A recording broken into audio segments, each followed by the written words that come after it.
The authorities found the Van Voorst children pretty sharpish, given the circumstances. It was fortunate that the heat had refused to settle in the evening. This stomach-churning warmth, coupled with the unfamiliar geography of Costa Adeje, had steamed their little brains and cooked away that youthful, ambitious desire to get lost.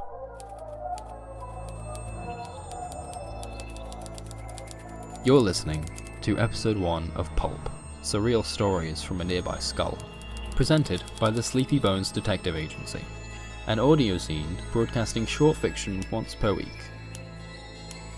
We must warn you that the following episode contains graphic scenes of a shocking nature, suicide, and other references to death. It is intended for mature audiences only. On this fateful day, the Van Voorsts were 3 sleeps into a 3-sleep break from the tarmac playground of Didcot Parkway. The 9 o'clock sun had set, hiding the unfamiliar dirt-washed walls of room 53, and the children had been resigned to an early bedtime under the drooping eyes of Lisa Van Voorst, formerly Kimball. Lisa was the mother of Patrick, and Patrick was the eldest of the 3 at 5 years old. Both had been invited along to the holiday by Eric, Lisa's brother, much to his new wife's chagrin. It was the least he could do, he thought. Lisa's husband had passed away only last year, and the Kimball family had all but exiled her out of suspicion. Eric Van Voorst had scrimped and saved for this excursion. A few extra tickets was nothing compared to the sunbeam smiles of the children, and the uncoiling of stress from his beloved sister. It wasn't exactly as he pictured it, not the honeymoon he'd imagined from his khaki-scratched plexiglass booth, but it was his first mini-break away from work in 10 years, and he was happy to be spending quality time with his wife. Kira Van Voorst was a relatively recent addition to their tight-knit clan, and while she had an obvious gripe with Lisa and Patrick's inclusion, she also took issue with her own children being there.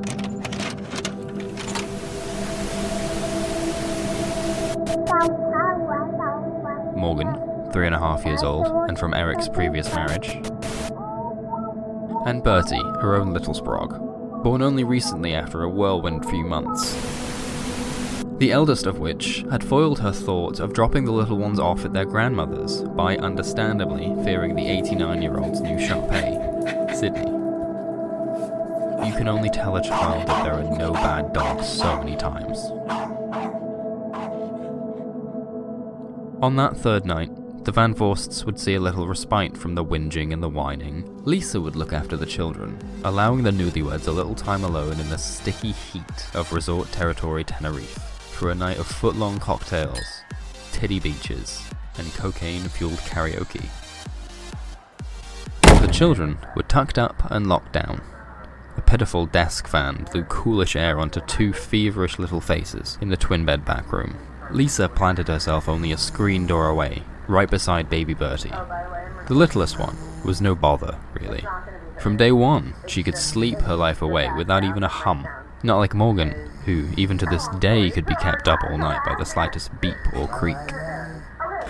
Take, for example, the creak of the patio chair provided at Aunt Lisa's expense. The booze weighed her down in it, as though the bottle of Cabernet Sauvignon in her clutches had been laced with lead. This was a common occurrence, having already written off 2 of 3 wooden stools. As she shifted her weight towards the coin-operated television, the penny-saver plastic expanded and sunk, begging for mercy until she returned to a comfortable position, eyes affixed on the tourist-obliging station of ITV reruns.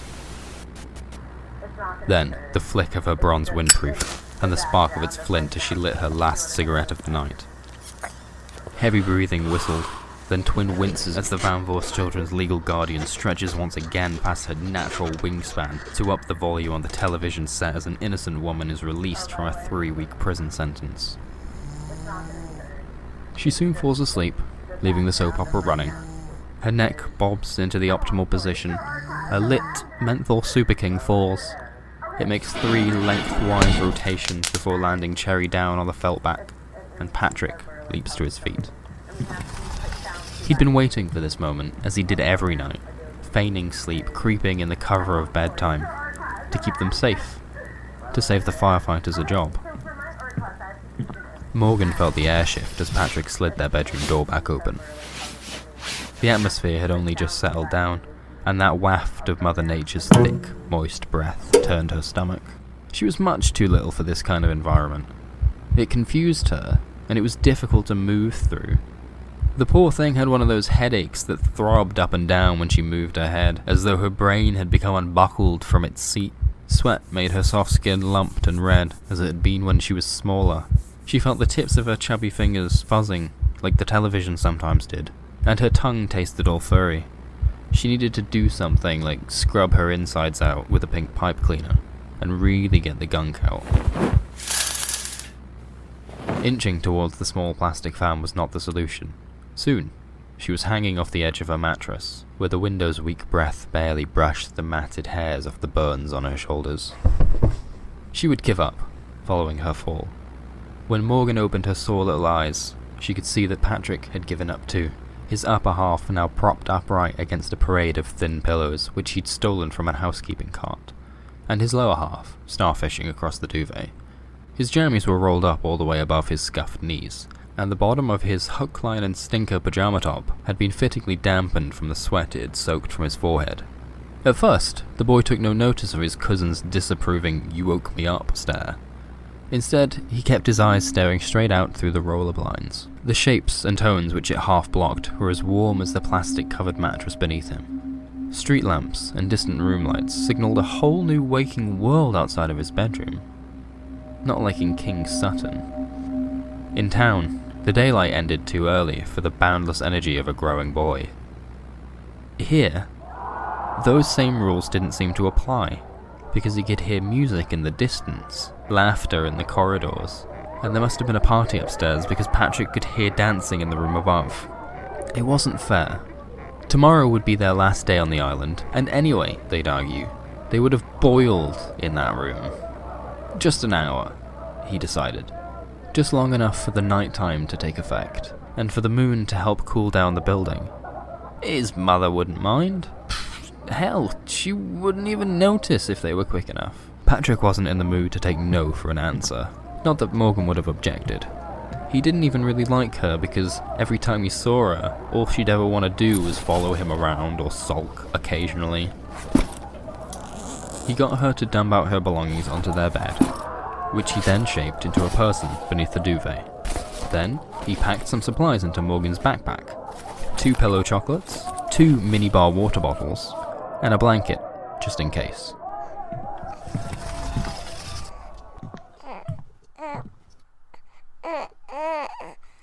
It was Morgan who went for baby Bertie, but Patrick nodded in agreement.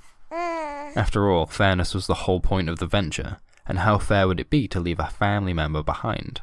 Patrick had a plan, see.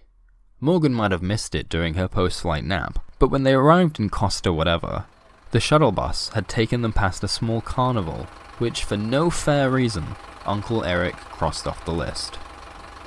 "It's a bit orange," he'd said.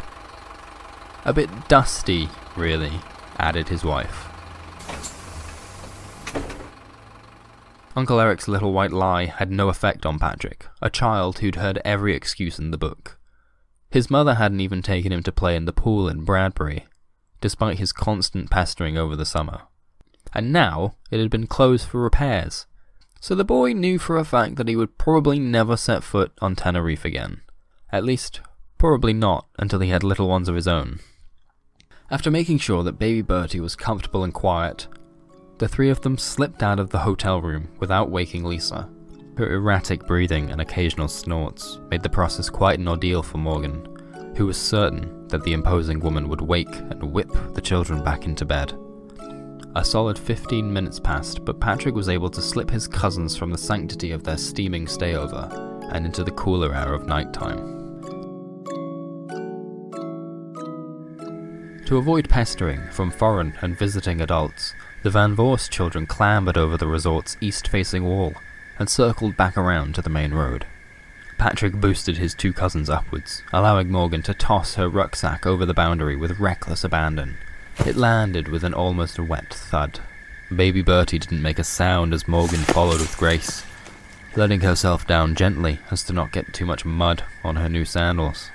Patrick followed, not unlike the backpack, throwing himself over the wall in a feat of great strength for a 5-year-old. Like he was trying to prove something.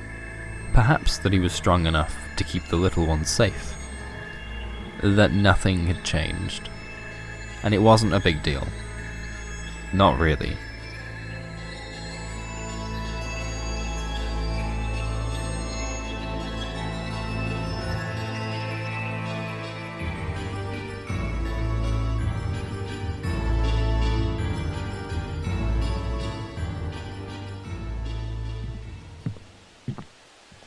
It was a slow march, but the Van Voorst children carried on townwards, where the tarmac gave way to dirt more often than not, and critters were heard but not seen, sneaking about the shadows as much as they were. On occasion, a car would pass them by. Some would even stop at the sight of small silhouettes, and some even came close to getting out. But they were on holiday, and it was probably just a fox, something along those lines, you know? By the time the children had reached the park, the mid-evening warmth had worn off, and the fun had been closed to the public. In fairness, that would have explained the cars they'd seen, and the general sense of merriment that came with the convoy. Spotlights still shone on the soda toss, the hooker duck, and the plastic bag goldfish. Music pulsed out of the waltzer, heavy enough to shake the little one's fringe out of place. And the star of the show, the carousel, hadn't even finished its final lap of the evening.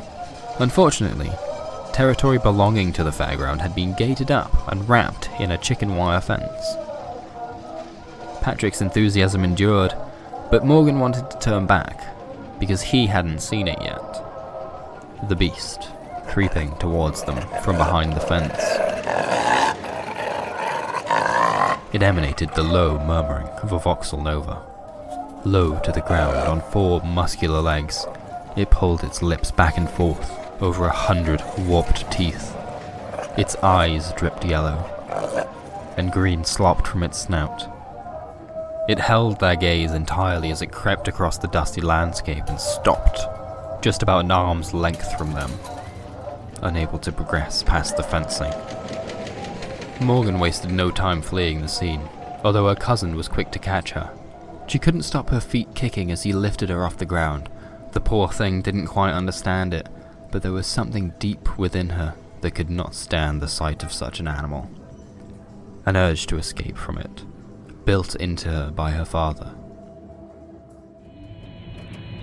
As Morgan's 3rd trimester approached, Anna Van Voorst began to withdraw from her family. Initially, the heavy fog of depression took a simple form in a refusal to leave the house and a loss of appetite. Eric was taken aback, however, upon the discovery of scratch marks across now raised flesh. And when the baby arrived, Anna Van Voorst moved into her own flat 35 minutes away.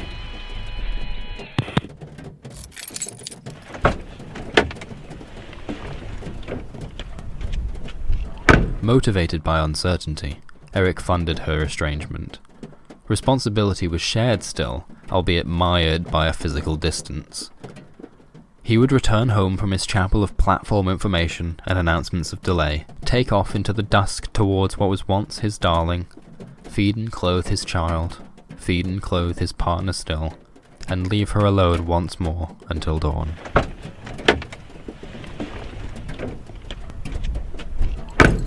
When dreams of her abyssal loneliness weighed too much on his conscience, Eric prescribed a pup, a rescue, a border collie, which would keep his partner company, perhaps coax her from her asset-liquidizing hidey hole. In the grim summer months, he popped the seal on his government-mandated holiday hours, scooped up little Morgan, and swapped their bundle of joy for an aging little lassie named Polly. Polly, the border collie. She was put down 5 days later. Only 3 days had passed before Eric became restless, half out of anxiety, half because he'd never owned a dog before, and he was excited to have given one a home.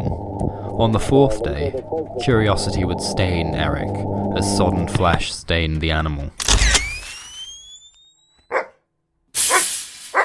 According to the coroner, all of 22 hours had passed before she made that decision. Polly hardly knew her. She couldn't be blamed. And neither could Eric for passing on that trait. With no knowledge of these events, the poor girl couldn't process this fear, only mimic it. The captive shivered in her cousin's arms as he span her around, plonking her feet on the earth once more. Now, she was facing the animal again.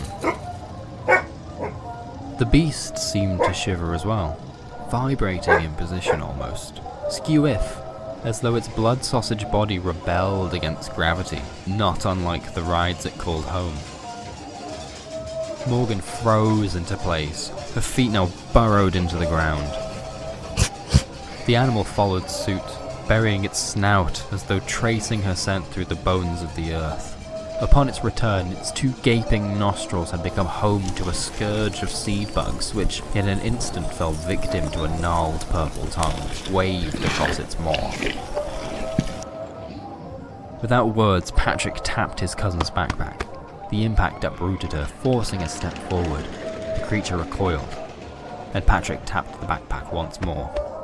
He mimed his intentions, and Morgan was swayed by his confidence. She tossed her rucksack into the air once more. This time, it kicked up dust as it landed behind the chain link. It didn't move a muscle, the animal just took it, staring at the children as their improvised weapon landed an inch from its face. Those bulbous eyes, the colour of a rain-soaked ashtray. It whimpered as it prodded the item with its filthy, dripping muzzle. At the sound of its master, the animal doubled back from their location. An older gentleman emerged from one of the shooting galleries, the fingers on his left hand shaped for whistling, while the nubs on his right clutched spent rifle pellets. He had come to investigate the pup's dinner-time disturbance when he clocked the Van Voorst children behind the fence, sun-scorched and balding. The gentleman introduced himself in a familiar accent as the owner of this jamboree and allowed the eldest child to explain their situation. Their courage would be rewarded at last, as the operator opened up shop for the children free of charge. He would pocket his shrapnel, pick up the little one's backpack, and totter them through his tire-tracked territory.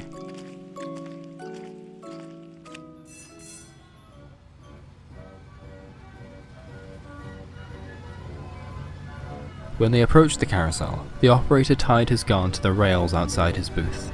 He placed the children's belongings beside the animal, and asked another employee to load them into the ride, as he informed the proper authorities of the children's whereabouts. It would take them 35 minutes to arrive. The operator was asked to remain on the phone to the authorities until officers arrived on the scene. However, it was his animal's intense stare that outfought his desire to comply.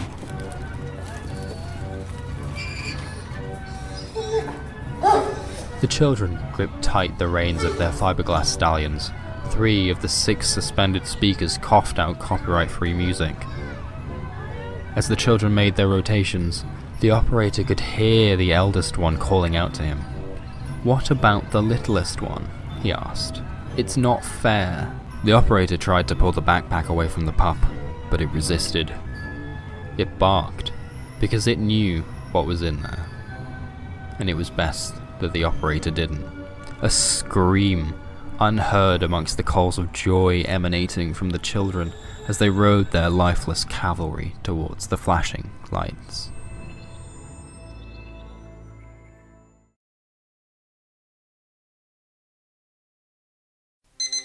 Little Fury killed people for money.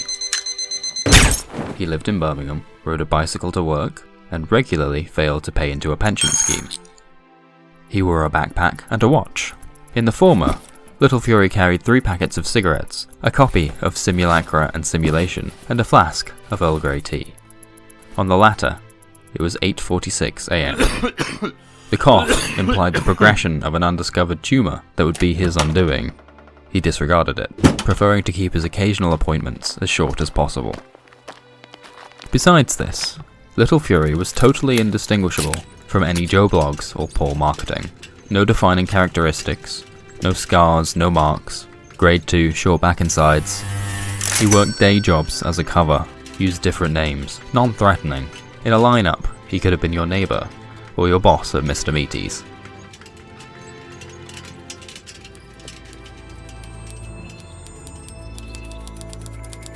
You're listening to episode 2 of Pulp, Surreal Stories from a Nearby Skull, an audio zine broadcasting short fiction once per week, presented by the Sleepy Bones Detective Agency.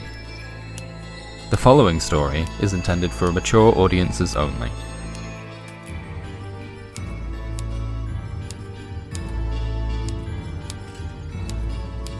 Every once in a while, Little Fury would be contractually obligated to visit the good Dr. Daniel Daniels, who operated a garage clinic in Smeckwith. A total crackpot. Called himself the physician of the underworld because he made stacks tending to the health and welfare of criminal customers. Primarily, however, Dr. Daniels traded in experimental gear.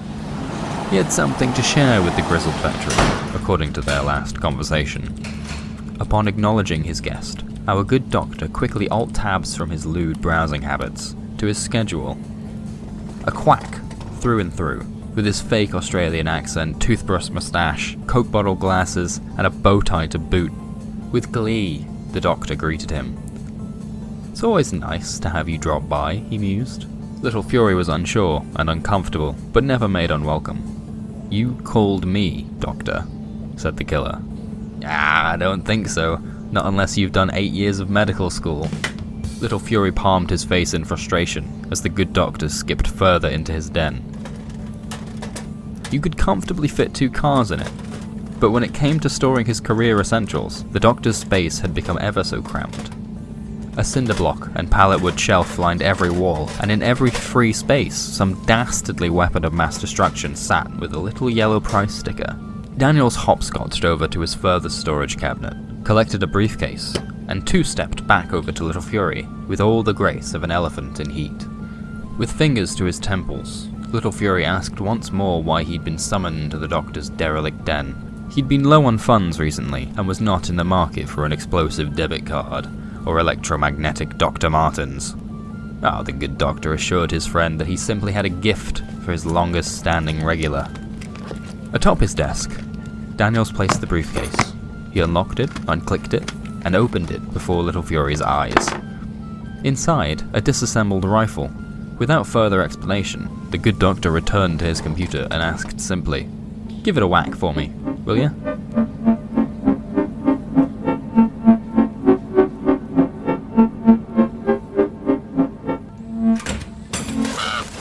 For the past 2 years, Little Fury had refused to accept contracts outside of Birmingham city centre.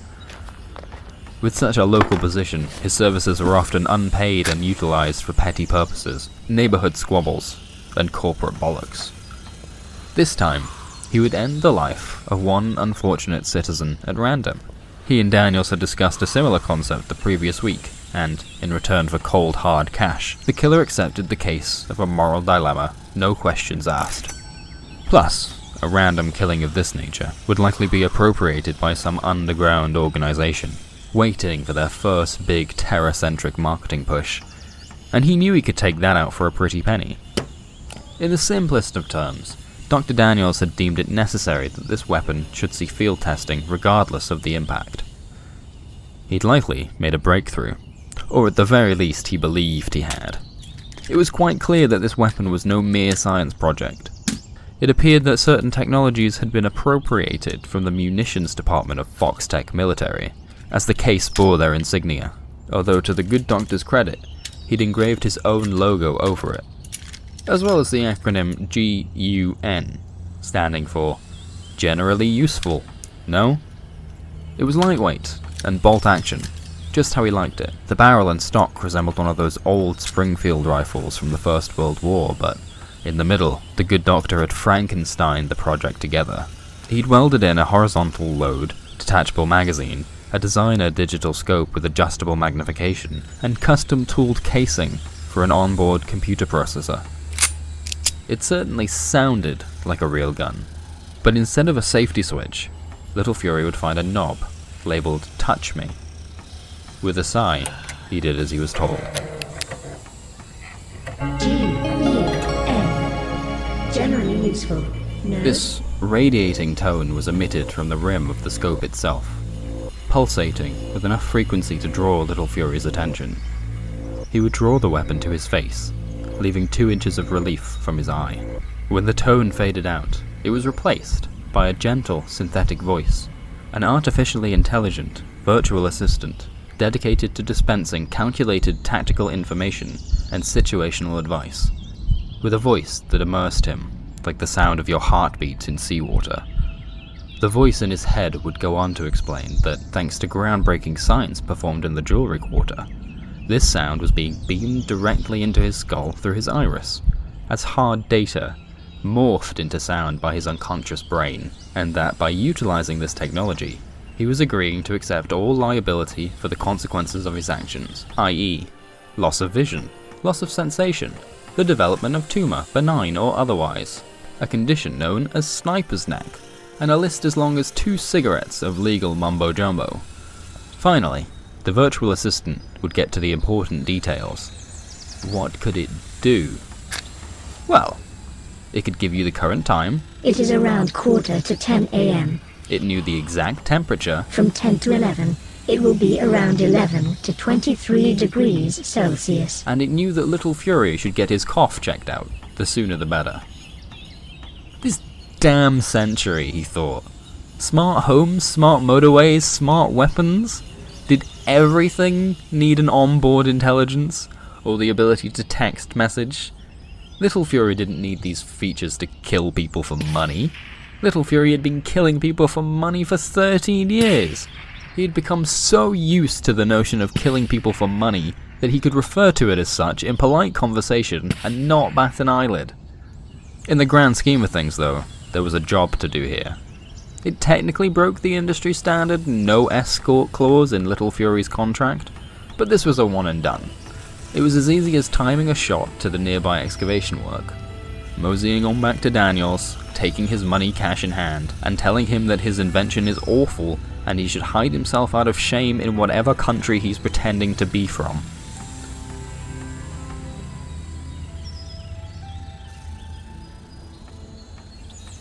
Little Fury scoped out across the passers-by, and as he stopped over his first potential target, the weapon's true nature revealed itself. In his sight and in his head, the virtual assistant was feeding him information about his victim.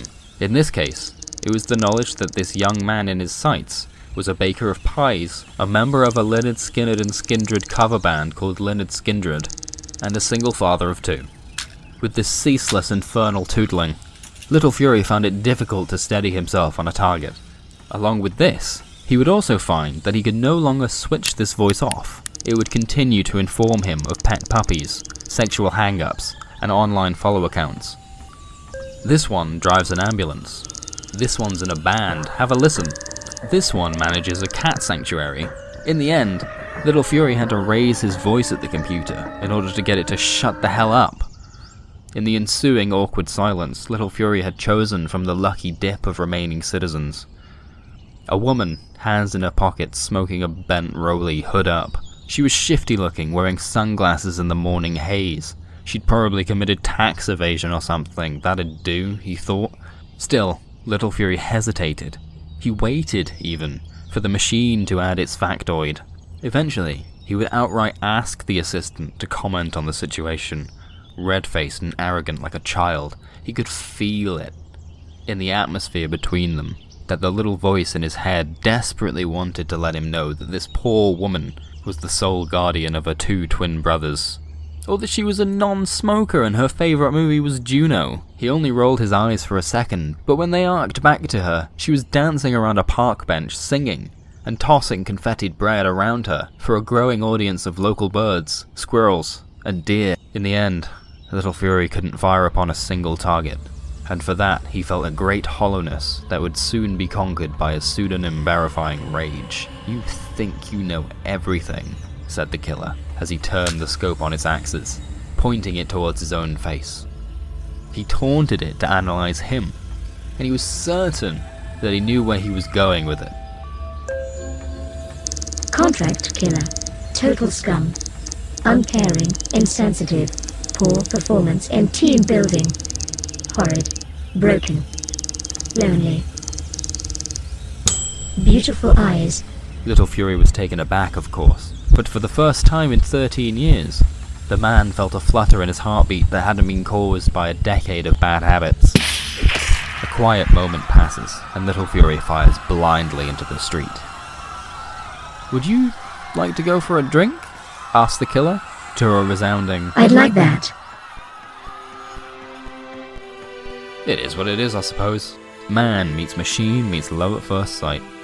A tale as old as time itself." From their rooftop hotspot, the new couple fled to a nearby franchisee of the Flat White Duke Coffee Company. Here, the two of them would share a slice of the decadent chocolate gatto and a skinny mocha cappuccino, with just the one shot, please. And hold the foam, okay? She likes it milky. Little Fury was, he felt, finally at peace now, even as the officers hurried into that tiny little coffee shop off the main road. And boy, did they come armed.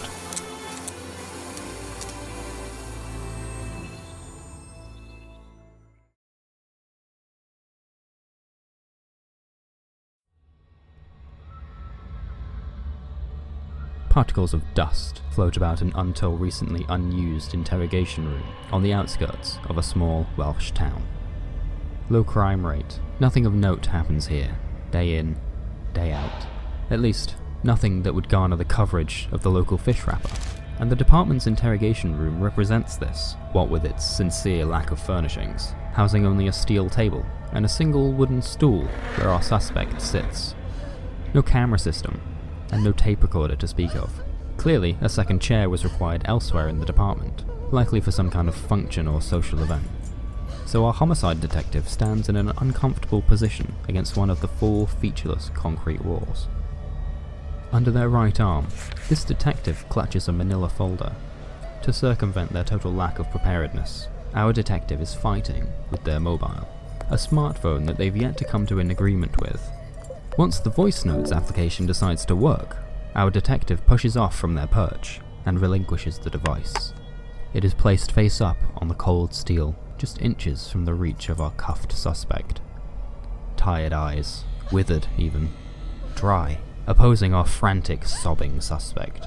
If it wasn't for the aforementioned handcuffs digging their arms into the chairs, they'd probably be flailing. A vision of pure panic. About 20 seconds into the recording, our detective spoke. This interview is now being tape recorded. In a moment, I'm going to take your cuffs off, okay? Please remain seated throughout. We're going to be here for a while, so I don't want any trouble. A brief pause ensued, and our detective leaned over the table, hands flat on the surface as they made sure their device was still recording the events taking place. Then, the restraints were removed. Beneath them, another pair had surfaced in the form of a deep red bruising, where the carbon steel had warped sensitive skin. The detective addressed the suspect as they returned to their previous state, hands flat, arms leaning inwards. "You've already had your rights read to you," they said. "But do you want me to go through them one more time?" The suspect shakes their head, a motion that the detective must first narrate on their own for the audience at home. "Can you please tell me what happened?" A nod from the suspect, a motion left unaddressed on the tape. They rubbed the last few tears from their sunken eyes, bloodshot and swollen. Hands are balled into tight spheres and are pressed into their eyes. Redness turns to blackness, and blackness is accompanied by flashes. Soon, our own vision fades with theirs.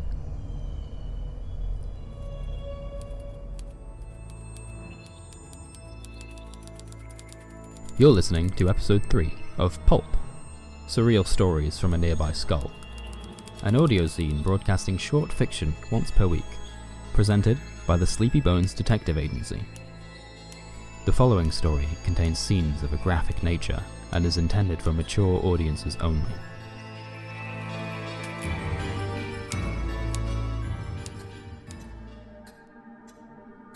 From the darkness, we're granted the suspect's vision, a memory read aloud. We find ourselves in a bedsit. Evidence suggests that it has both been well lived in and well cared for by its occupier. In the same vein, however, it is also the scene of their undoing. The images are blurred somewhat, as though our lens has seen water damage, but all the same, we can pick up on the decor as we potter about the location. Holding a special significance to the suspect, a small bedside table comes into view over everything else. Atop the polished veneer sits a collection of identical oddities. Duplicate mugs, several copies of a certain psychology textbook, and a copious amount of wallets. As we traverse these twins like ghosts, we are pulled away from our initial host and are instead placed against a wall to observe the image of two people, the suspect and the victim, the former of which sits hunched together on the wet linoleum, knees to chest, palms scrunched to the eyes, tight enough to perhaps permanently stopper the images with physical strength alone. We almost missed the latter, as their visage is disguised by a pair of matching leather jackets. Beneath the former bovines pokes the bare flesh of an unidentified limb. The assortment of items suddenly makes sense, but we no longer have time to jump to conclusions. A muffled voice can be heard in the background, as though we're drowning. No matter how hard we try, these words cannot be made out. But it is these words that bring us back to our previous state in time.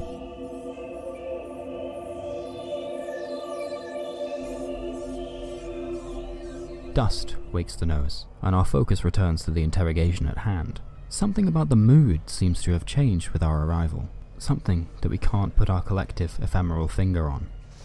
Still standing with all their education and experience in the same aching position, the detective allows for a moment of silence. It has been a long day. Pulling themselves straight, they punch two fists into their own flesh and shake until an unhealthy crunch is produced from the bones beneath. The moment continues, as two sleeves of a dress shirt are folded and raised. On the other side of the table, our suspect's eyes no longer weep for their future. Not 5 minutes ago, the suspect could hardly form words, or cease their shaking, but now they slouched before the law. Those eyes, puffed and sore, are pointed square at the detective's right hand.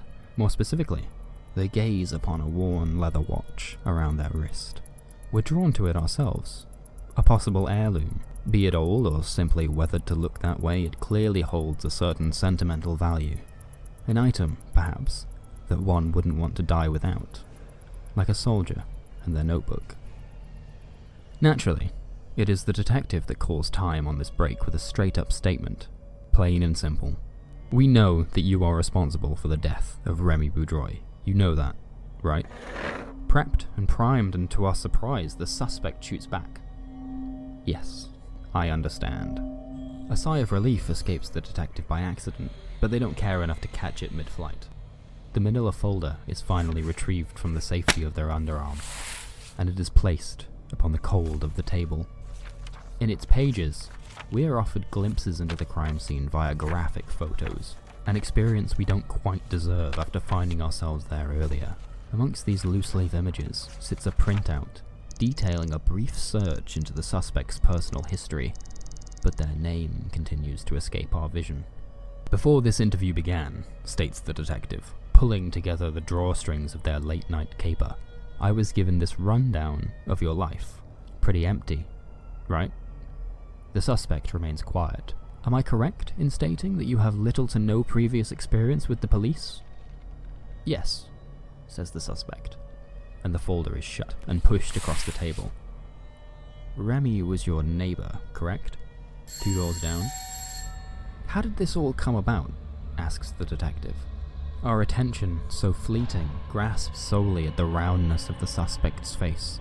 It shakes, like they've grown so tired of this investigation already, like their confession should have been enough to call it a day, and for good reason. The suspect gives an answer, but it's anything but solid. Anybody would have done the same in my situation. I well and truly believe that. Your situation? Says the detective. Could you be more clear? Once more, the suspect shakes their head from right to left, but this time, there's an air of distance or a wash of disappointment. Self-defense is suggested, but immediately shot down. A deep intake of air. 8 seconds pass, and the suspect releases the captive void. A fresh palate, they stretch out and gesture towards the detective's watch. "A few weeks ago," says the suspect, "I discovered that I could travel back in time."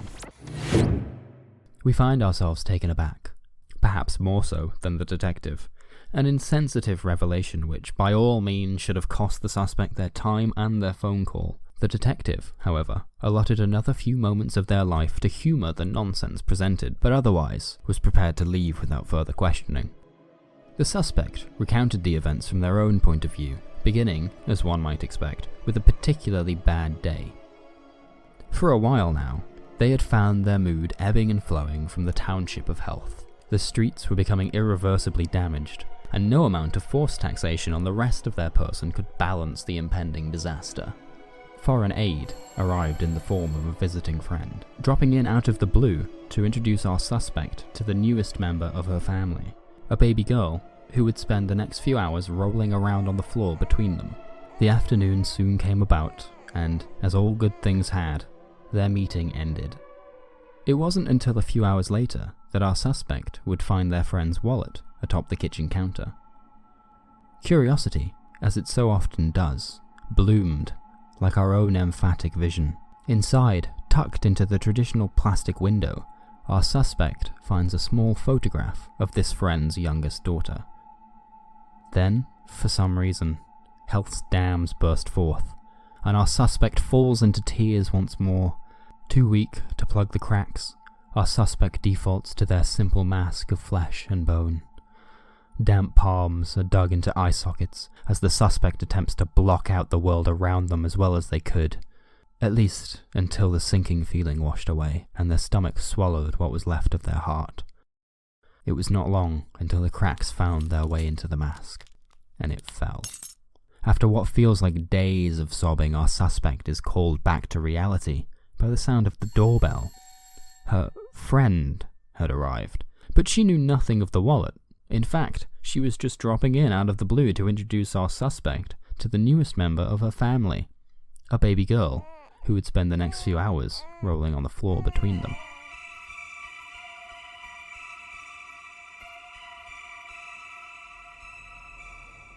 Our collective returns to the sanctity of the interrogation room as the suspect's memory comes to an end, explaining that those events would repeat several times, and by the time she'd figured out the trick, she'd amassed 17 wallets.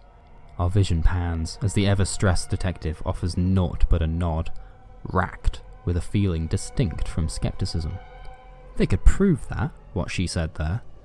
And if that were all true, then the suspect was living a life incomparable to our own. They could remove the latter from cause and effect for as long as they deemed fit. Still, that was a stretch, wasn't it? Our soured detective wasn't about to take a supernatural leap of faith. "The murder," they said. "I think we can assume that it was premeditated then." Our suspect does not deny these allegations. The detective hears something along the lines of, "I wanted to know how it felt. I had no motive, not really, other than experimentation. I was in a unique place," they continued. "I could answer the question of why without causing any pain." Still in motion, this united eye of ours inches towards the weary detective. Too close, almost. Movement ceases only a second or two before all light is exhausted from our iris, stopping at a level of magnification where we can seemingly witness flecks of dirt clog the detective's wet temple pores. This shot lasts only as long as it takes the detective to dig their nails into their skin, flick away the excess, and then reach for their phone. On that beat, we circle around to their right-hand shoulder and peer over, just to make sure that the conversation is still being recorded. Aloud, the detective pondered the moral obligation of those seeking truth, and whether or not it was guilt that kept the suspect from returning to a state before they had sinned. Their heavy conscience after performing such a dreadful act perhaps had swayed their soul to believe that they should be punished, regardless of their abilities. The suspect disagreed. It wasn't guilt. The suspect didn't feel guilt until they realized that their action was permanent. "It was too large of an event," said the suspect. "Butterfly effect. Have you heard of that?" The detective nods and ushers them into continuing. "I made too big of an impact, I think. In the grand scheme of things, I don't mean anything. My friend didn't mean anything, you don't mean anything. But maybe the universe had big plans for Remy Boudreau, and that's why I couldn't go back. Even our wide-angled, less detailed line of sight couldn't disguise the detective's ever-furrowing brow. Time is called, the smartphone is switched off, our ephemeral party settles into its penultimate position, as the detective offers one final, barbed thank you for your time. Unlike us, the suspect remains unfinished. Before you leave, they say, can I show you something? Understandably, the detective's eyes widen for once, and in the pin-drop silence, our collective can almost hear the blood escaping to his feet. Reluctant, perhaps terrified that a thorough search had not been performed, the detective complied, turning back to the suspect. Unwitnessed, however, the suspect has already produced a watch and placed it upon the steel table. We're drawn to it ourselves, a possible heirloom, be it old or simply weathered to look that way. It holds a certain sentimental value to somebody. An item, perhaps, that one wouldn't want to die without, like a soldier and their notebook. Despite everything, the detective perseveres. The watch is inspected in full, and after returning it to the table, the detective removes their own. They turn straight to the inscription on the back.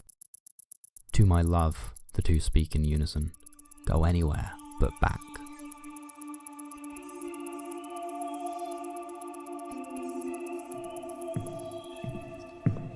Our unity, a genuine witness to the suspect's ability, as they are directed through a steel-lined corridor. Time has passed, but even now, the suspect's arms remain imprinted by the metal cuffs. Now, a larger pair bind once bloodied hands behind a crooked back. A previous conversation keeps the silent, sterile walk fresh, as the suspect thinks on the detective's final line of questioning. Before our united eyes, the suspect is directed into a room no larger than the spotless bathroom of their bedsit. The cramped chamber holds the technician, and a plastic-wrapped chair of black leather. I don't understand, the detective had said. You could have just avoided us forever. Nobody could have predicted your movements, and you're telling me it's not guilt? From behind, the technician removes the bindings, a momentary grasp at undeserved freedom as the suspect is placed into the solitary seat. Our being shifts from one of floating neutrality to one solidified in motion, as our frame is attached to the suspect's brow and forced to watch the technician's work unfurl. As they set about their duty, the technician retrieves a piece of cracked leather, a distinguishable difference in treatment between it and the chair itself. As it covers the suspect's world and, by proxy, our own, all fades to that familiar redness. Redness soon turns to blackness, and blackness is accompanied by flashes. In those fleeting moments, our suspect relives her crime in full until sirens come once more. Dust wakes the nose, and palm shapes uncover a vision of the interrogation room just once more.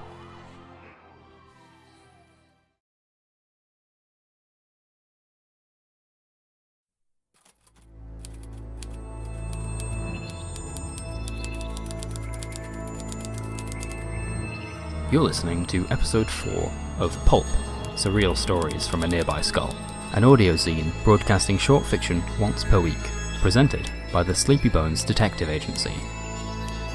The following story is intended for mature audiences only.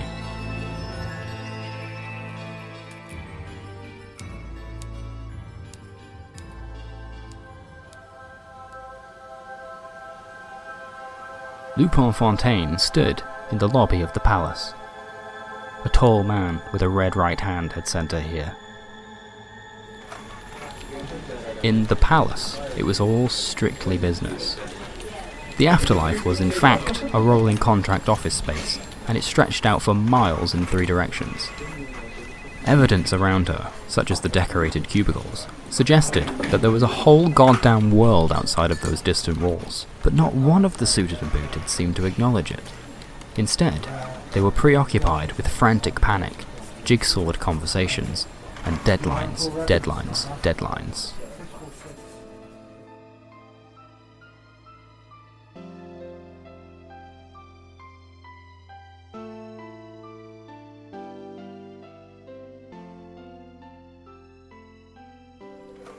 When Lupin, known as Buck to her sister on account of her two front teeth, turned her head, she found their supervisor looming behind her. Those who worked under his distant, watchful eye would come to call him Angao, who reigned over death.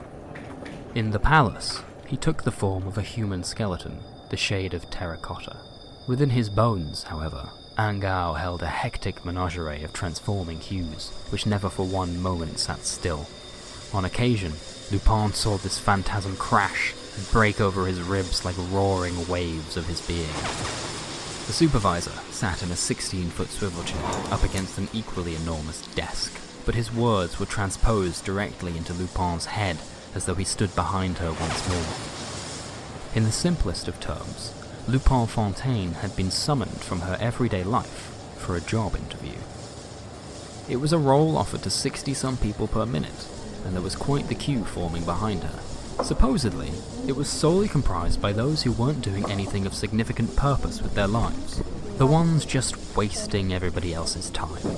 The ones that were always sad or lethargic, or waiting for something better to come around for them. They were the ones that, statistically, would never be in the right place at the right time for anything. A draft undodgeable, especially considering that Lupin Fontaine had, to be honest, barely been given a chance.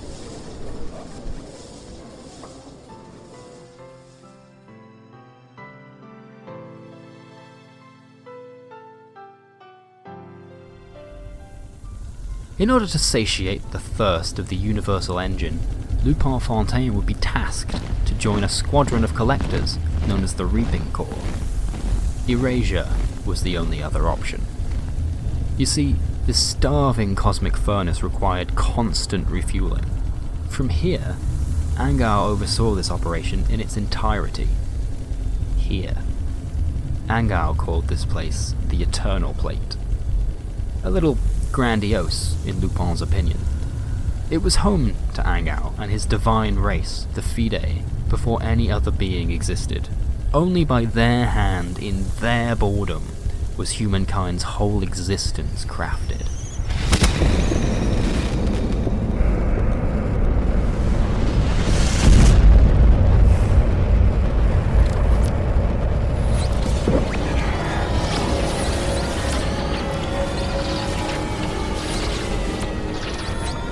They would come to call this realm the Stationary Plate. It was all partly by accident, of course. Evolution was a product of sheer luck, and even they hadn't travelled too deep into the infinite galaxies surrounding Earth. None of that mattered, really. The Fide were looking for a simple solution to a growing universal fuel crisis, and these soft, breakable creatures, the ones that Lupin Fontaine knew to have thoughts and feelings and whole lives even, happened to be a long-term tiebreaker. It was a lot to take in, to be fair. I'm sure that you can understand how she felt by now.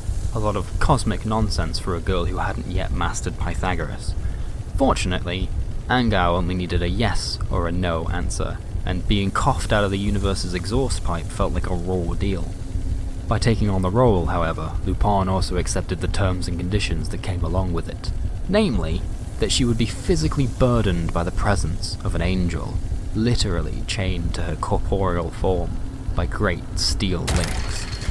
2.5 meters away from her, the guardian construct appeared, nude and sexless. It would introduce itself as Isabeau, and it would remain attached to her chest until Lupin could accept, in her heart, that she had become a tool to the universe.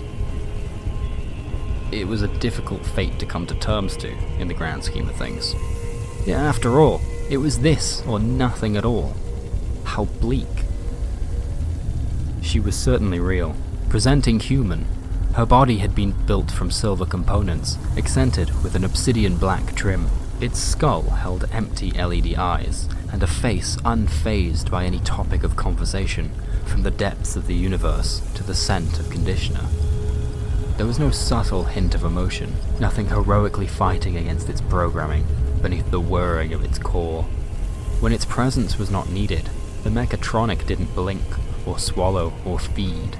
It simply crossed its arms, and in the Eternal Plate's ever-present light, Isabeau would radiate a great warmth, as though it was blushing, and In the reflective plating, Lupin could see her own personal transformation.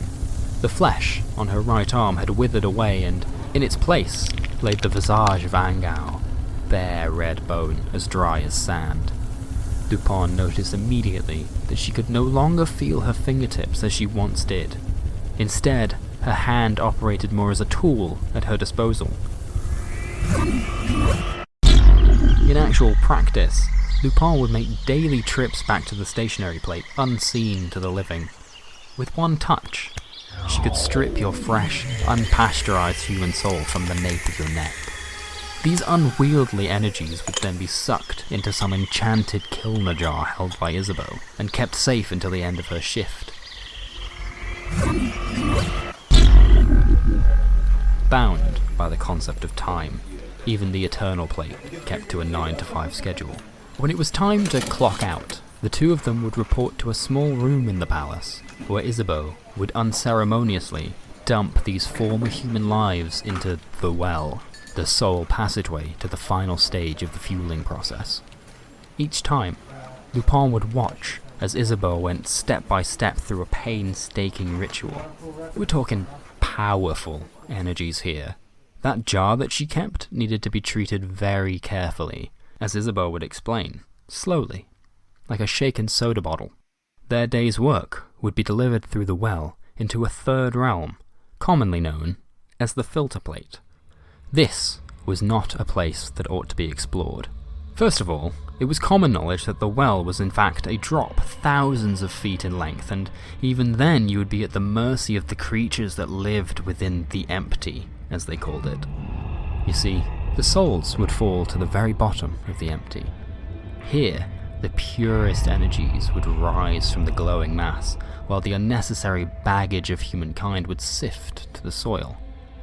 Born from this resulting negative buildup were creatures known as remnants, parasitic beings begging to return to their mortal counterparts. Lupin had nothing to worry about, of course. This was all very necessary, and above all, the remnants posed no threat to the Fide. They were simply a byproduct of a process which allowed the purities to vent back upwards through the well, and the universal engine would continue to chug along unattended.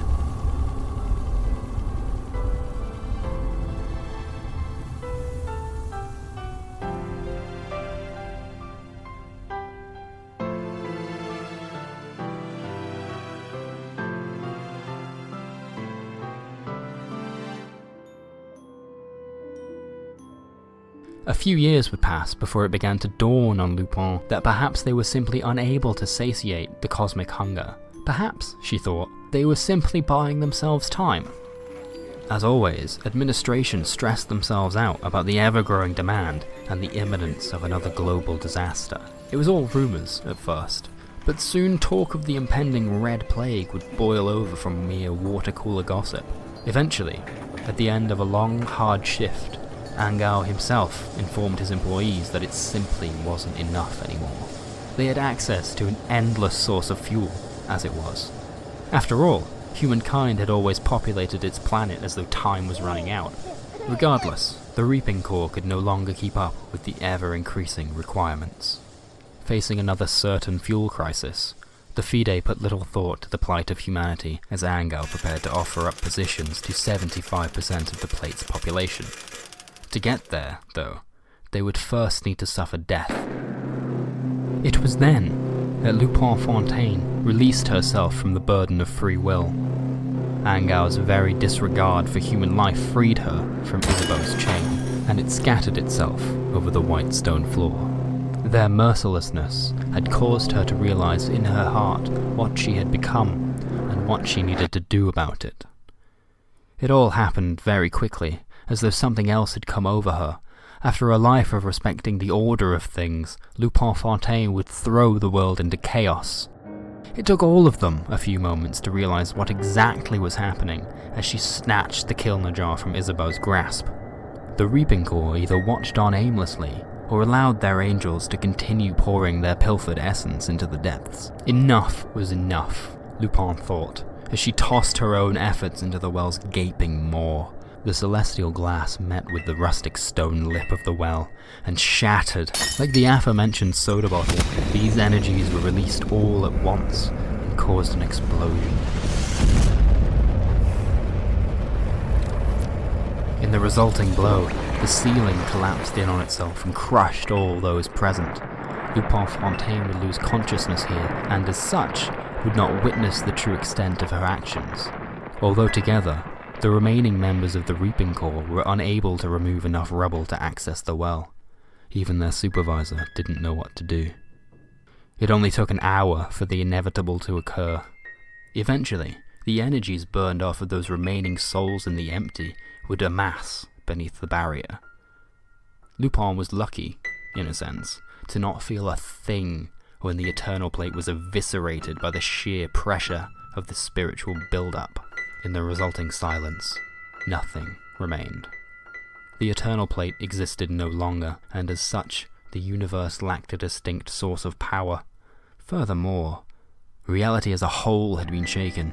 Human life no longer had a purpose, and now there was no congregated force to collect those ready to leave. On the stationary plate, death would cease until the actions of Lupin Fontaine were corrected by another soft, breakable creature.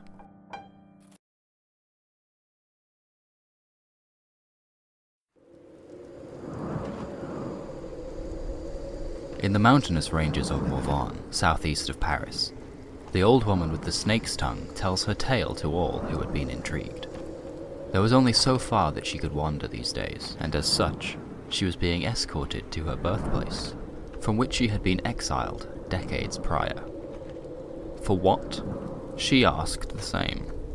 Her former liege, the king himself, had declared her mad for hearing his voice coming from beneath them.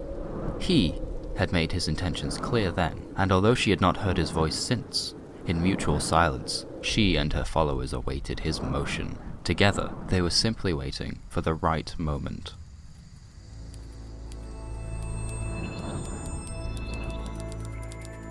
You're listening to episode 5 of Pulp, Surreal Stories from a Nearby Skull, an audio zine presented by the Sleepy Bones Detective Agency. The following broadcast is intended for mature audiences only.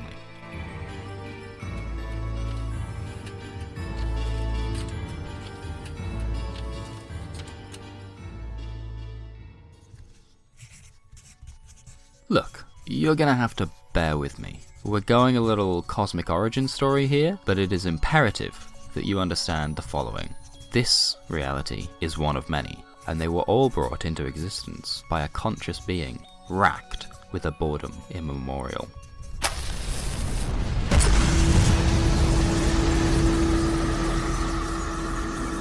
Firstborn of all worlds, the violet reality was picture perfect and fueled itself with the initial entity's endless omniscience. Very little happened, so the entity moved on.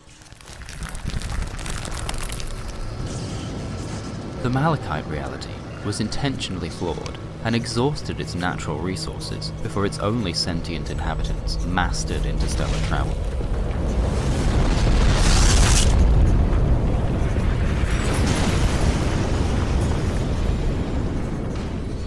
Replicating its original success was not a simple task. Apparently, even the Almighty had off days. It took experimentation and trial and error to forge a successful reality.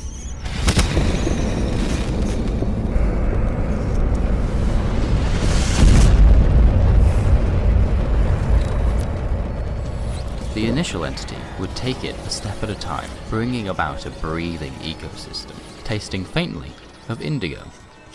It was a simple design, relatively small and built from 3 universal plates. An eternal home, where the first beings would live their days as they willed it. A stationary storage space for the living fuel, and a filter between the two in order to sop up the unnecessary residues. In the latter, our tale continues.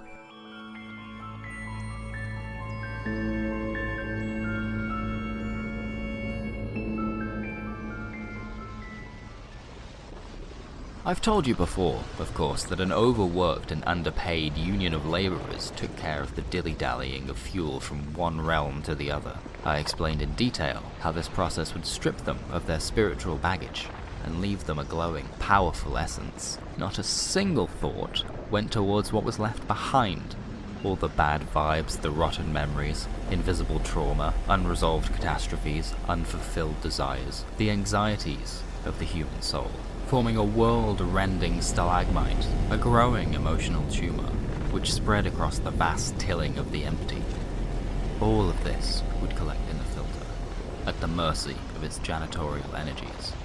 If parts of this negative build-up were to break off and fall to the unexpectedly fertile soil of the empty, something would sprout, a representation of their plane, a relic of humanity, some statue or a hut, a hint of mortality radiating a perseverance so grand that it could physically alter the environment around it, an increase in frequency, correlating to the preordained death rates. The ice-cold architecture evolved as their so-called spirit did. As time progressed, and humankind began to record its own history, the empty runneth over with soiled structures, dashed dreams, and visions of the imagined. Unprecedented life would burst forth all of a sudden in the early 12th century when it simply came into being. In time it would take the name Beelzebub, but until then, it would be alone. A towering mass of twisted human flesh and indistinct features crawling across the textureless sand of the empty. On 16 stories of forearm, it spied the opening first. The image of this warm, white circle in the sky drew some emotion from its hulking core, foggy. Beelzebub couldn't quite figure out where it was coming from. What was that? It had only just come into being. Why could it remember the moon?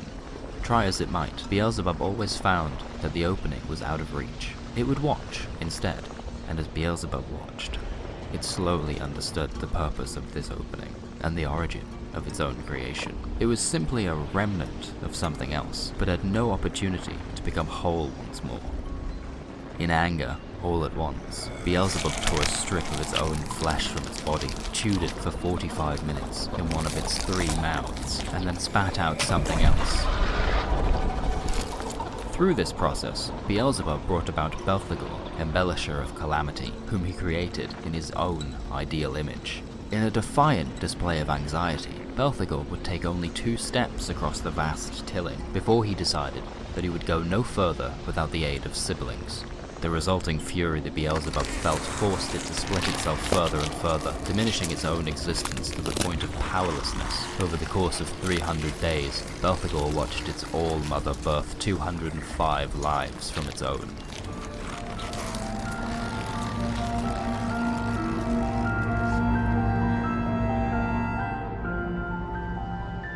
Beelzebub's children would come to be known as Remnants, beings of a natural angst like lonely teenagers, gnawed at by a cosmic trench in their very core, a deep, everlasting vacancy to which their better halves would pay no attention. The birthing process had put Beelzebub out of commission. Barely any of its own flesh remained. It would heal in time, but time was not something that would simply pass the Remnants by. So they set out, across the empty, as Beelzebub's envoys, in search for something, some momentary warmth besides the ominous glow from the opening above. Belphegor was the first to find a Lynette into humankind's realm. In the midst of all this nothingness, he'd found a hole in the ground no larger than a baseball. He pressed his ear up against it first. Not a sound that Belphegor recognized, and certainly not one you'd expect to be hiding amongst the dirt. He pressed his face against it, hoping to peer into some sunlit paradise. It was dark in there too. He was correct, and he knew that. Belphegor couldn't see into the stationary plate from here, no. It was very obviously there, though, having been so close. When the first sun went to leave, that dullness in his chest never felt so encumbering. It was France, on the other end of that tunnel. At least, the Indigo Realities version of France. Scenic France, even. Specifically, an encampment, several days' ride from Paris. Less specifically, it was sometime in April 1124, following the decennial grand meeting of the leaders and conquerors known as the Ring. Here, slept a weary band of soldiers and King Louis VI.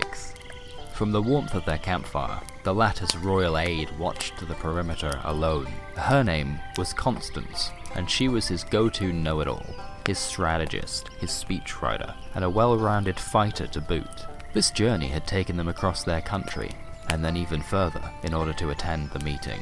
Having sparred in debate, as she had on the ground, Constance had earned herself and her country a position in the upper echelon of the ring, from where they would be granted access to an immense unspendable wealth, covert foreign aid, and other such facilities to help their beloved motherland in ways unimaginable to the uninitiated. Their journey had been arduous, and it had cost them the lives of 5 good men. So far, it had consisted of 53 days and 54 nights. A proxy king had been put in place to mask their disappearance, and as such, this king would never again sit upon his own throne. The two of them, together, would now rule from the shadows as grand puppet masters, with a directorial board and all. From its inception, this had been the machinations of Constance herself, but she would never see it come to fruition, had her iron will not crossed paths with the indomitable loneliness of remnanthood.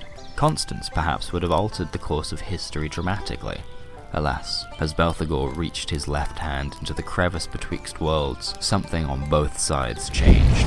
Physical contact with the stationary plate lasted mere milliseconds, but Belphegor was well aware of what he had done. The atmospheric difference could not sustain a remnant's composition, and eviscerated his fingertips. As it turned out, blindly venturing into the unknown was not the solution that Belphegor was looking for. It did, however, bridge the gap. Unbeknownst to him, the tips of his fingers remained on the other side. Now, being a literal monster of exaggerated proportions, these would resemble large coals to you or me. Almost hollow, entirely weightless, internally comprised of a black honeycomb beehive structure bleeding a gelatinous red sap. It was not a surprise that Constance noticed it on the ground. At first, when she touched it, it was ice cold. She'd picked it up between 2 fingers and placed it on the palm of her hand. A moment or two passes her by, and the remnant reacts. It burns her with all the heat of the sun itself, melting her very flesh. Her scream wakes the camp, and the king discovers his injured aide. Protruding from her palm, a bloody, black coal.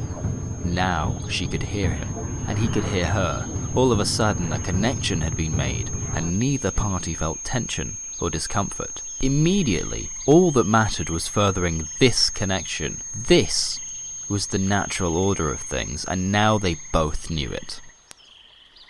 It could not be. However hard they tried, a fragile, mortal frame could not sustain such an immense, metaphysical presence. His momentary apparition within Constance caused her veins to burn bright red, and permanently exhausted all moisture in her mouth. She did not think of the pain, not in the moment, and not for the rest of her days. Simply, she thought of their unified being, and how all should comprehend the possibility of true completion. The king did not agree, and presumed that Constance's weariness had caused her to become delirious. When her senseless, dry babbling became tiresome, it was apparent to the king that perhaps he'd pushed his aid too far. He could do no more for her, he decided, and exiled Constance from her position and from her home. So she would leave France, and the bitterness would settle. Constance would simply wander, for she could do very little until Belphegor could conduct a secondary experiment. And try as he might, the Embellisher of Calamity was unable to recreate his initial success. This process would take some time, far too much time for Constance to wait out, and so as she travelled she would spread the knowledge of the devil in her palm to all those who would believe her stories. She would forego her original name and amass a quasi-religious following before her death. They would come to call her Nahash, and upon her passing, her followers would cremate her remains and continue to travel with the coal, forever following Belphegor's word.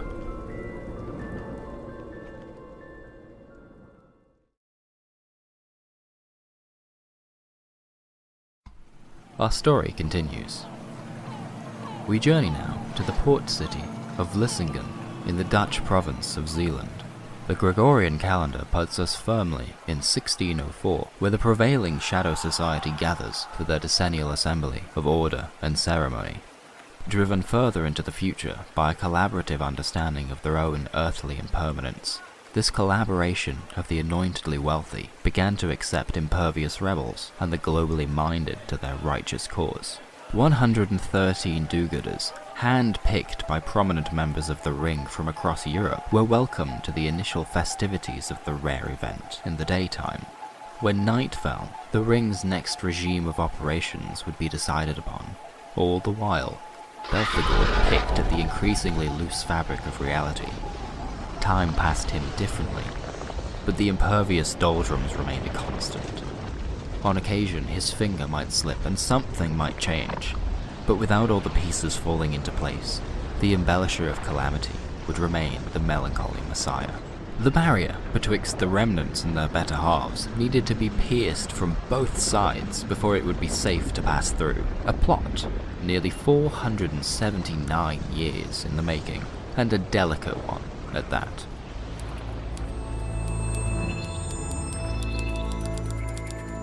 You're listening to episode 6 of Pulp, Surreal Stories from a Nearby Skull, an audio zine presented by the Sleepy Bones Detective Agency. The following broadcast is intended for mature audiences only.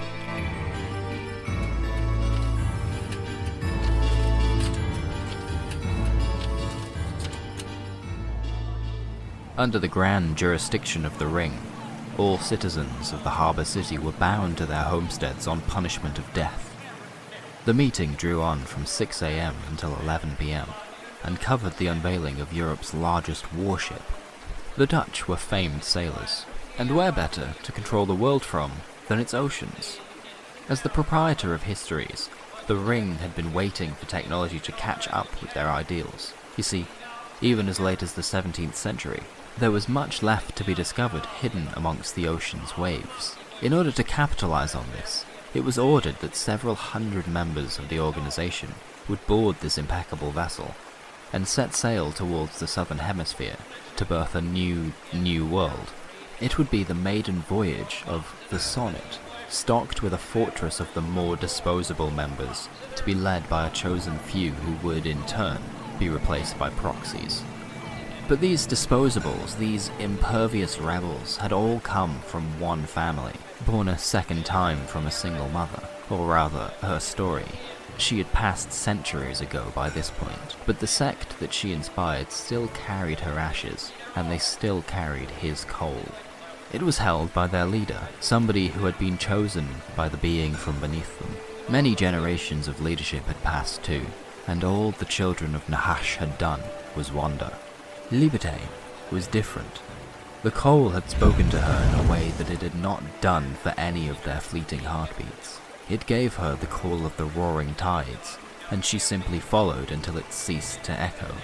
Having stumbled upon this, Liberté had been named as such prior to her submission to Calamity. A war hero and a revolutionary who freed Brittany from the tyranny of Albert the Forgotten, and now a member of the upper echelon of the Ring. A pawn in the game, and yet the brains behind its final design. Between cold-calling initiates, infiltration, and now this mass dissemination of those they deemed disposable, her children now outnumbered true members of the Ring 2-1. Not a cancerous act of revenge for the exile of Nahash herself, but a military outfit crusading for the embellishment of Calamity. With the ocean lapping behind them, Liberté slashed the throat of whatever king had introduced her to this society in the first place. She hadn't taken the time to remember his name, although she had met him several years ago at this point. 7 of her most intrinsic followers did the same, taking down political rivals in her stead. What remained would take the name the Orchestra, and all would take the pledge of the Hash, or face certain doom. It was not global domination that the children sought, but resources. A fleet of 117, some hundreds short of its proposed capacity, would board the Sonnet and set the rebelling orchestra sailing across the unexplored azure.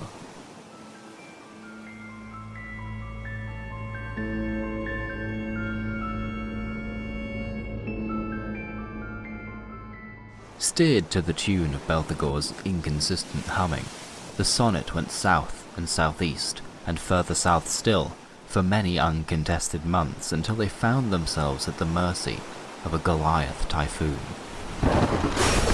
Extreme weather conditions shook the ship and tipped the vessel, sending 117 loose bodies into the ocean, doomed to the depths, at the mercy of the cosmic force of calamity.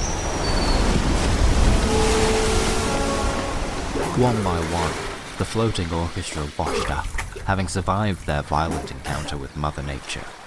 Soaked to the bone, injured but not defeated, bruised skin lands hard on wet sand, an island uncharted to the Dutch. Liberté recognized it immediately, and their trial had only served to strengthen her belief that some omnipotent being was dictating their every move.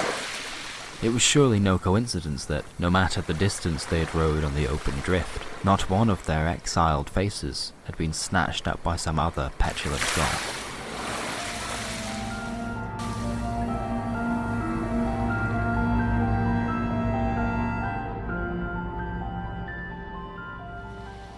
A cautious limp around the island's shore made it clear that this was no pit stop. Palm trees, sand dunes, and rustic brush expanded infinitely over the horizon as far as that first day was long. Those who had followed would sleep beneath the tropical canopy together and allow time to fall around them whilst their leader and her intrinsic council marched into the midst. Amongst them was Isabel, the tallest and loudest of them all. She would tend to their morale with sea shanties, whilst the eldest, Cesar, plugged his ears. He would feed them, though. And when Liberté's aging body gave way under her inextinguishable drive, it was Perno who cut down the impassable vines, Hercule who carried her weight on his shoulders, and Ishmael rationed water. Finally, it was Gabriel whose sense of direction she trusted the most. Belphegor remained quiet, but Gabriel would rave on and on about the good feeling in her bones as they continued to venture inward, unknowingly surveying the entire island in a predetermined spiral towards its very center point, counterclockwise, never missing a natural landmark, so that when they met the middle, they knew what they were seeing was the very opposite. The hard lines and intentional phallism typically only found in human architecture, an obelisk of stone and soft metals dug from the earth around them and polished by mortal hands. At eye level, a sigil consisting of 4 threes had been conceived. 3 concentric circles confined 3 vertical lines beneath 3 waves around 3 supporting pillars, resembling an inverted Y shape. It was the seal of calamity, the handiwork of Belphegor himself. Amongst the rubble from which it had been crafted laid the frail bones of a long-extinct expedition, and carved into those bones was the very same symbol. None who still drew breath but Liberté recognized it. It had always followed the bearers of the coal, appearing amongst the honeycomb hallways of their maze-infested nightmares, or in between the written word.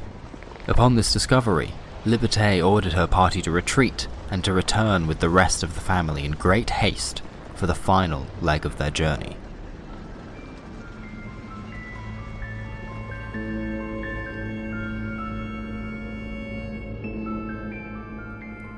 The Embellisher of Calamity had not been idly watching the mortal plane from beyond the world lunette for these past centuries. No.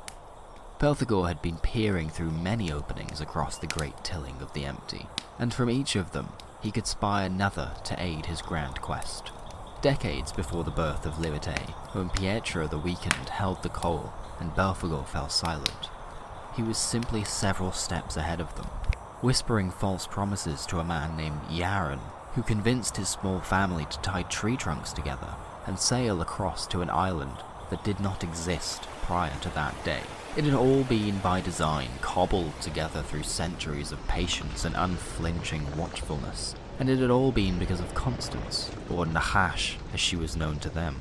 He had learned, of course, that one frail vase of flesh and bone was no good. In his estimation, he would need 7 mortal frames, fit to burst with spiritual baggage. Those who found it first slashed their palms upon the altar, and bled upon that ancient sigil. Flames burst forth without warning, and their 7 mortal bodies were eclipsed and evaporated before any could cry out in pain. He had promised them a lifetime of immeasurable power.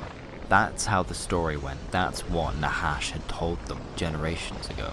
All for a momentary grasp at their reality because he could control it. For some reason, while powerless on their own plane, the Remnants were able to alter aspects of the stationary plate. Belphegor, it would arise, could unweave the very threads of its realities by sheer willpower. Historical precedent aside, Belphegor meant his promise. After a few quiet moments of confusion and doubt, a much larger fountain of flame took to life, and within it stood a brand new being, composed of their bodies caped in cinders and standing 7 feet from head to toe. It was Belphegor, Embellisher of Calamity, in all his glorious warmth. As the flames subsided, the creature began to take shape. To those who bore witness, this form would become known as Sinis Nix. Flesh hardened, burning red hot, deep as coal, harder than diamond. It wore a smouldering crown atop its cylindrical head, bore human lips, and held 6 fingers on each of its 4 hands. Each movement, however, cost Sinis Nix time on his side. Impermanent, as always, once again, this was not a form that could withstand Belphegor's presence. It would take much, much more time, he thought, and set about planting the seeds for the next generation of schemes.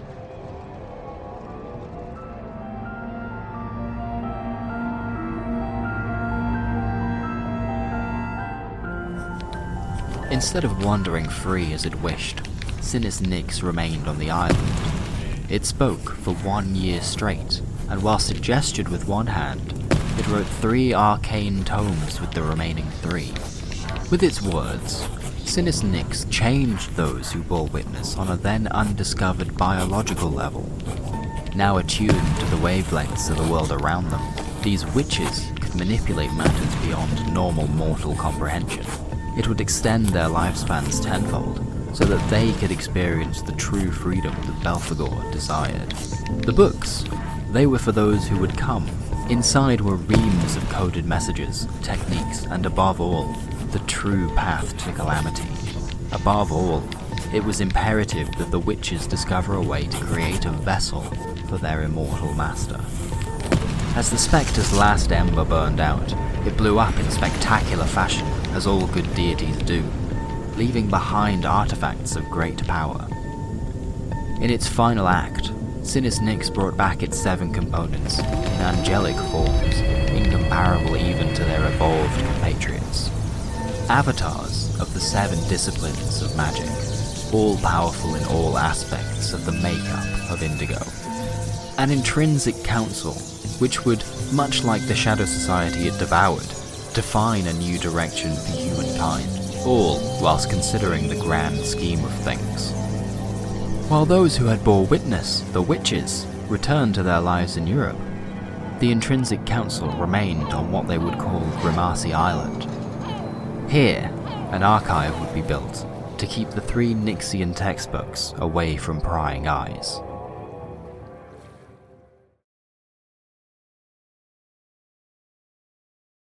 You have been listening to Pulp, Surreal Stories from a Nearby Skull, the complete first series, originally published in 2019, written and directed by Jake Lucy.